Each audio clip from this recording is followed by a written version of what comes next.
পরিবারের মুখে হাসি ফোটাতে প্রতি বছর সৌদি আরবে পাড়ি জমান হাজার হাজার প্রবাসী। জীবিকার সন্ধানে গিয়ে অনেকেই বৈধভাবে কাজ করলেও একটি অংশ নানা জটিলতায় নথিবিহীন হয়ে অবৈধভাবে কাজ করেন।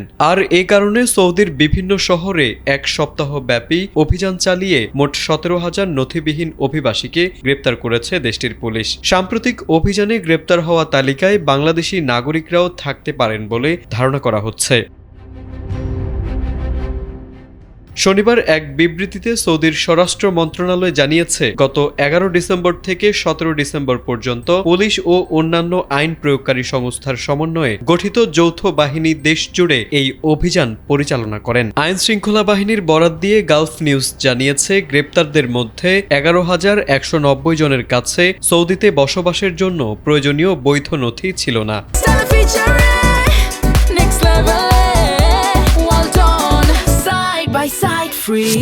এছাড়া সীমান্ত আইন লঙ্ঘন করে অনুপ্রবেশের অভিযোগে 3,801 জন এবং শ্রম আইন ভঙ্গের অভিযোগে 2,889 জনকে গ্রেপ্তার করা হয়েছে।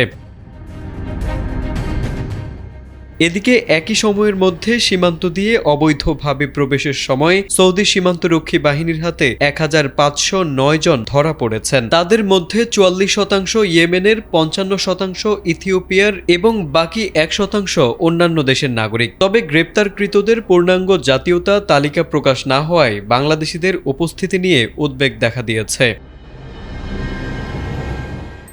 সৌদি স্বরাষ্ট্র মন্ত্রণালয় সতর্ক করে জানিয়েছে, অবৈধ বা নথিবিহীন অভিবাসীদের প্রবেশ, যাতায়াত, আশ্রয় কিংবা চাকরির সুযোগ করে দিলে কঠোর শাস্তির মুখে পড়তে হবে। এ ধরনের অপরাধে দোষী প্রমাণিত হলে সর্বোচ্চ 15 বছর কারাদণ্ড এবং 10 লাখ সৌদি রিয়াল জরিমানার বিধান রয়েছে বলে বিবৃতিতে উল্লেখ করা হয়।